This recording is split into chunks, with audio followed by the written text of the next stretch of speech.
नमस्कार साथियों, स्वागत है आप सभी के अपने YouTube चैनल में। साथियों, आज हम कुछ अपडेट्स के बारे में चर्चा करेंगे। क्या अपॉइंटमेंट लेटर आना शुरू, दूसरी बात करेंगे रीजनल लैंग्वेज सीखना अनिवार्य है, तीसरी क्या मेडिकल सर्टिफिकेट किससे बनवाना है, चौथी बात ज्वाइनिंग कब तक, और पांचवी बात वेरिफिकेशन सफल हुआ या नहीं, ये कैसे हम जाने। तो अपॉइंटमेंट लेटर आने शुरू, हाँ बिल्कुल साथियों, अपॉइंटमेंट लेटर आने शुरू हो गए हैं, लेकिन अभी तक जो आपकी पोस्टिंग कहाँ होनी है, जो पोस्टिंग पैलेस है वो अभी तक आपको नहीं बताया गया है अपॉइंटमेंट लेटर के अंदर, यानी अभी तक आपको पोस्टिंग ऑफ पैलेस नहीं पता चल रहा है। चलिए अभी वो बातें हम यहाँ पे करेंगे, ठीक है।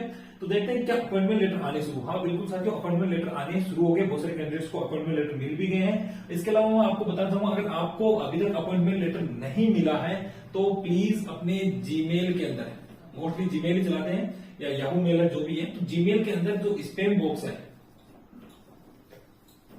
स्पैम बॉक्स के अंदर चेक कर लीजिए, आपकी मेल वहां भी हो सकती है, आपका अपॉइंटमेंट लेटर वहां भी हो सकता है।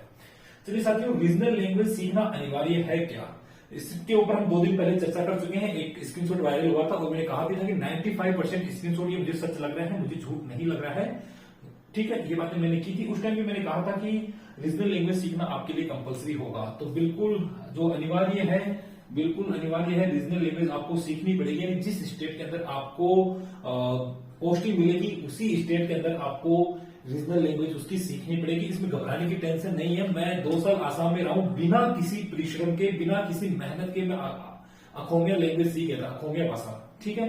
तो इसमें टेंशन मत कीजिए, कोई टेंशन की बात नहीं है। जहां भी आपकी पोस्टिंग हो, दिल खोल के काम करो, 101% आप अपनी लैंग्वेज सीखोगे। 2 साल तो बहुत लंबा पीरियड है, आराम से आप रीजनल लैंग्वेज सीखोगे, तो कोई दिक्कत उसमें नहीं होने वाली है, ठीक है साथियों। चलिए अब हम तीसरी बातें करते हैं कि मेडिकल सर्टिफिकेट किससे बनवाना है। तो मेडिकल सर्टिफिकेट किससे बनवाना है, तो साथियों आपको बताना चाहूंगा, मेडिकल सर्टिफिकेट आपका सीएमओ, ठीक है, मिनिमम यानी कम से कम सीएमओ का साइन उसके ऊपर होना चाहिए। आप चाहो तो पीएमओ का साइन भी आप करवा सकते हो, तो पीएमओ का इतना जरूरी नहीं है, तो सीएमओ सबसे इंपॉर्टेंट है। सीएमओ का मतलब होता है chief medical officer. Chief medical officer होता है, यानी जो हॉस्पिटल होता है गवर्नमेंट का, डिस्ट्रिक्ट के अंदर सबसे बड़ा हॉस्पिटल होता है गवर्नमेंट का, उस हॉस्पिटल का जो हेड है उसको चीफ ऑफ मेडिकल ऑफिसर बोलते हैं। तो उसी से आपके साइन वेरीफाई होने चाहिए। कुछ लोग क्या करते हैं, नॉर्मल डॉक्टर से अपना करवा लेते हैं, बट वो मान्य नहीं होगा। तो सिविल सर्जन यानी एक हायर पोस्ट है सीएमओ की, उसके थ्रू, उसमें क्या होगा, आपके बहुत सारे टेस्ट होंगे, आई टेस्ट होंगे, जो ये आपके ईयर टेस्ट है, ब्लड टेस्ट है, बहुत सारे टेस्ट होंगे, तो वो आपके ऊपर डिपेंड है कि आप किस तरह से उन टेस्ट को करवाते हो। एंड लास्ट में आपका सीएमओ का साइन होगा। और इसके अलावा फर्जी मत बनवाना, क्योंकि सीएमओ जो होता है वो रजिस्टर के अंदर आपका पूरा डाटा लेते हैं, किसने किसने हमसे बनवाया है। तो कई बार क्या कि जो मेडिकल सर्टिफिकेट है वो भी क्रॉस वेरीफाई करवा लिए जाते हैं, तो इसलिए फर्जी मत बनवाना, क्योंकि जब क्रॉस वेरीफाई करवाया जाएगा तो जो डिस्पैच रजिस्टर होता है जिसके अंदर नोटिंग की जाती है, वहां पे अगर आपका डाटा नहीं मिलेगा तो आपके लिए बहुत बड़ी गड़बड़ हो जाएगी। तो प्लीज इसमें थोड़ा सा ध्यान रखेंगे, आपका डाटा डिस्पैच रजिस्टर में रहे, मेंटेन। चलिए साथियों, दूसरी बातें, तो सीएमओ का मिनिमम साइन होना चाहिए। अगर सीएमओ का साइन करवा के आप पीएमओ का करवा लेते हो तब तो ऑल द बेस्ट है, बाकी सीएमओ का साइन आपके यहाँ पे काम कर जाएगा, कोई दिक्कत इसमें नहीं रहने वाली है। चलिए साथियों, काफी सारे कैंडिडेट्स का क्वेश्चन है कि ज्वाइनिंग कब तक मिलेगी।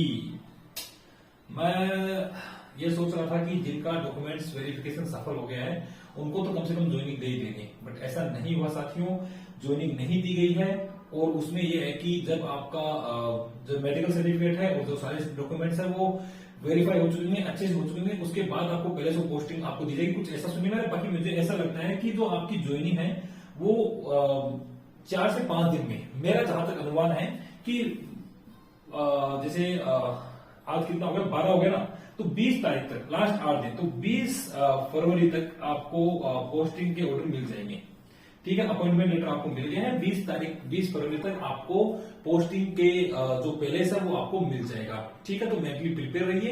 And last and final question कि वेरिफिकेशन सफल हुआ या नहीं, ये कैसे पता करें। तो साथियों देखो, अलग अलग सेंटर पे अलग अलग स्कीम चल रही है। जैसे कुछ सेंटर पे क्या हो रहा है कि वो एक स्लिप दे रहे हैं कि आपका वेरिफिकेशन सफल है, आप अपनी स्लिप लेके जाओ। इसके अलावा किसी को मौखिक भी बता रहे हैं। एक किसी सेंटर पे क्या हो रहा है कि पीडीएफ भेजी जा रही है, जैसे आज अब वो आपका वेरिफिकेशन हो गया है, उसके बाद में जो कैंडिडेट हैं उनको सबको एक साथ पीडीएफ भेजी जा रही है और उसमें लिखा जा रहा है कि पास, रिजेक्ट या जो भी है, तो उसमें मतलब जो पास में है उनके सबके आगे पास पास पास पास पास पास लिखा हुआ है पीडीएफ के अंदर। तो वो मेरे पास पड़ी है, आप चाहे तो वो देख सकते हैं। तो ये बातें मैंने आपको बताया साथियों, तो आप टेंशन मत लीजिए। अगर आपका वेरिफिकेशन सफल हुआ है तो आपके पास भी पीडीएफ आई होगी। बहुत सारे सेंटर है वो सफल होने के बाद आपको पीडीएफ वहां से भेज रहे हैं। तो मुझे ये लग रहा है कि 20 फरवरी तक आपको पहले से वो पोस्टिंग मिल जाएगी। बस दिक्कत ये था, मैं सोच रहा था कि आज ही पहले से वो पोस्टिंग मिल जाएगी, जल्दी से ज्वाइनिंग हो जाएगी, बट ऐसा नहीं हो पाया। अपॉइंटमेंट लेटर मिल गया, लेकिन वो ये ना कि जिन साथियों का कट ऑफ डेट की वजह से अपॉइंटमेंट लेटर उनको मिला भी है, कुछ साथी हैं जिनका डीबी हो गया है, प्रोविजनली वो पास हुए हैं, कट ऑफ उनको अपॉइंटमेंट लेटर मिला भी है, लेकिन अभी तक एएमआरएस का जो डिसीजन है वो पेंडिंग है। क्या वो डेट को एक्सटेंड करेंगे यानी कट ऑफ डेट को या नहीं करेंगे, तो उसमें कहीं ना कहीं हमें थोड़ा सा डाउट है। और मैं तो फिर कहता हूं साथियों, प्रे करो, प्रार्थना करो। प्रार्थना के अंदर सबसे बड़ी शक्ति होती है, इससे ऊपर कुछ नहीं है। प्रार्थना करो, डेफिनेटली कुछ अच्छा होने की उम्मीदें रहेंगी। और साथियों कोई और अपडेट होगी तो मैं जल्दी आपको बताऊंगा। और चैनल अच्छा लगे तो प्लीज सब्सक्राइब जरूर करें। दूसरी बात यही है साथियों, अपडेट जो आती है वो मैं सच्चे मुझसे बताता हूँ, झूठ नहीं बोलता हूँ। तो कोई ये कमेंट ना करे कि हमें गुमराह कर रहे हैं। बड़ा हर्ट होता है कोई ये कहता है कि गुमराह कर रहे हैं। यार गुमराह हम क्यों करेंगे, हमारा तो ऑलरेडी गवर्नमेंट जॉब है, हम क्यों किसी को गुमराह करेंगे। तो हमारा ये लक्ष्य है कि हमारे जो बेरोजगार भाई हैं उनका ज्यादा से ज्यादा भला हो सके। चलिए साथियों, आज के लिए इतना ही काफी है। थैंक यू, धन्यवाद।